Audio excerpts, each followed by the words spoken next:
sit here. I was going through these to find pictures. Yeah, that's your dad's house. Yeah, there you go. There's this side of the Buddha. Remember when that wall fell? I do. I must have gained some weight since then. And I lost a bit of hair.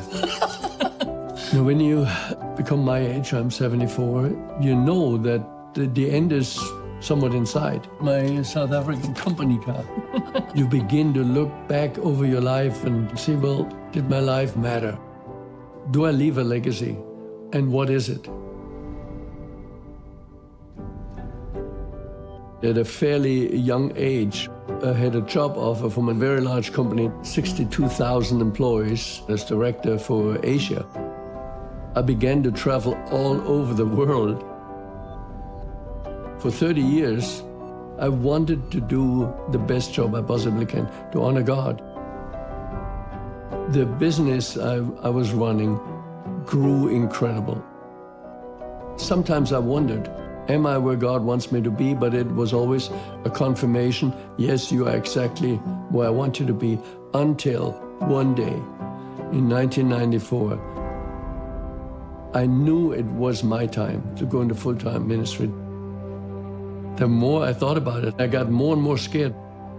I had this wonderful life, all the benefits of a nice corporate job.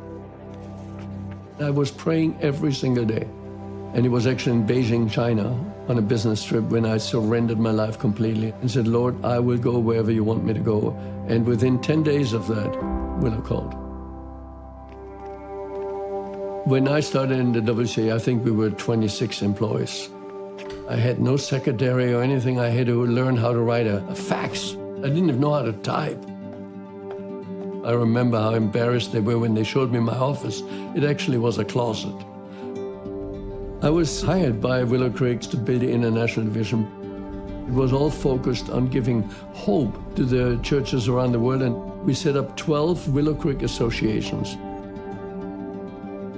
I wanted to be involved as much as I could, helping churches fulfill their mission.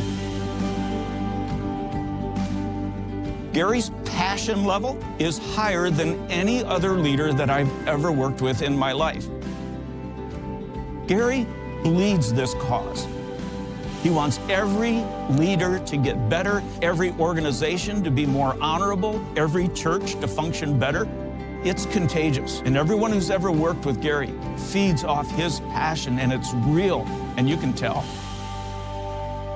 In 2013, I turned 70, and my wife had organized a 70th birthday party and retirement party.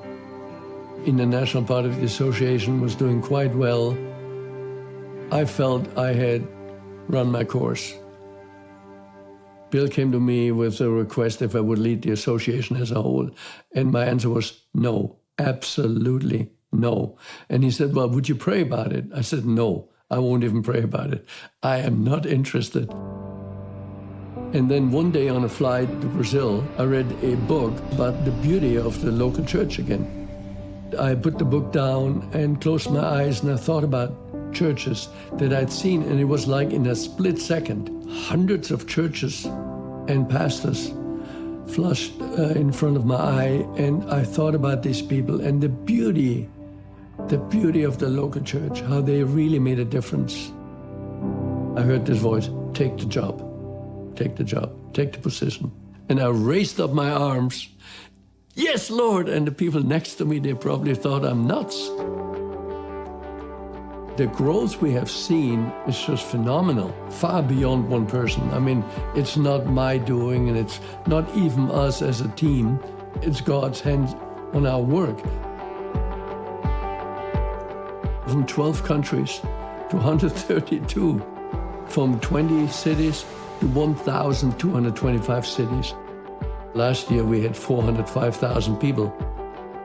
With my background, I was trained in if there's no impact, why do anything? About 10% of attendees in the conferences come there with the idea of quitting. Most of them said, well, God gave me a new idea, a new vision, I'm staying in the ministry. Every single year, we hear from thousands of people that come to Christ at the Leadership Summit or shortly thereafter. It reaches into every facet of society now. Corporate world, education, military, in prisons, in homeless shelters. And to have seen the impact on people, that is one of my greatest joys. When history is written, there will be a chapter about the impact of the WCA on the church around the world. It changed the way people thought about church. And for that, I'm eternally grateful.